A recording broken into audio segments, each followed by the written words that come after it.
നമ്മൾ വഹ്ശത്തിലല്ലേ, വന്യതയിലല്ലേ? അവിടെ കിടക്കുമ്പോൾ ഖബറിന്റെ ഉള്ളിൽ നിന്ന് മദീനയുടെ രാജാവിനെ കാണാൻ തുടങ്ങിയാൽ അത് വഹ്ശത്തല്ല, അതൊരു പ്രണയത്തിന്റെ ലോകമാണ്. അവിടെ എത്ര കാലം കിടന്നാലും മടുപ്പില്ല. അതാണ് നൗമത്തിൽ അറൂസ്. മണവാളൻ കിടക്കും പോലെ കിടന്നോ എന്ന് പറഞ്ഞാൽ മണവാളൻ സമയം പോണതറിയില്ല, പുതിയാപ്പള നേരം പോണതറിയില്ല. പുതിയ പെണ്ണിനെ സന്തോഷിപ്പിച്ചുകൊണ്ടിരിക്കുമ്പോൾ സമയം പോണതറിയില്ല. അതുപോലെ ഖബറിൽ മുത്തുനബി സല്ലല്ലാഹു അലൈഹി വസല്ലമ തങ്ങളെ കണ്ടുകൊണ്ട് കിടക്കുന്ന ഖബർ 1000 കൊല്ലം കിടന്നാലും 2000 കൊല്ലം കിടന്നാലും അതിൽ മടുപ്പില്ല. സിദ്ദീഖുൽ അക്ബർ തങ്ങൾ ഖബറിൽ കിടക്കുന്നു, മടുപ്പില്ല.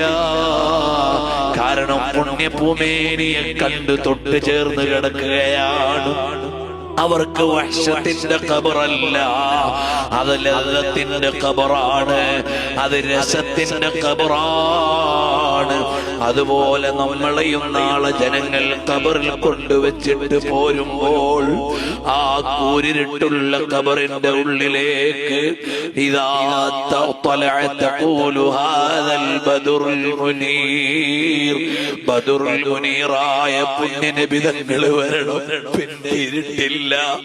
ഇന്ന ബൈതൻ അൻത സാകിനു ലൈസ മുഹ്താജൻ ഇലസ്സുറുജി.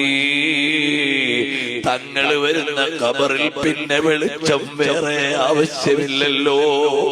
അങ്ങനെ വെളിച്ചമുള്ള ഖബറായി മാറും, പിന്നെ രസമുള്ള കാഴ്ചയായി മാറും. അല്ലാഹുവേ, അങ്ങനത്തെ ഒരു ഖബർ ഞങ്ങൾക്ക് തരണം റഹ്മാനെ. ഈ ലോകത്തുനിന്ന് യാത്രയാകുന്നതിന് മുമ്പ് ഹബീബായ സല്ലല്ലാഹു അലൈഹി വസല്ലമ തങ്ങളെ ഖൽബ് നിറഞ്ഞ് കണ്ണ് നിറച്ച് കണ്ടിങ്ങനെ സന്തോഷിക്കാൻ ഞങ്ങൾക്ക് ഭാഗ്യം തരണം അല്ലാഹ്.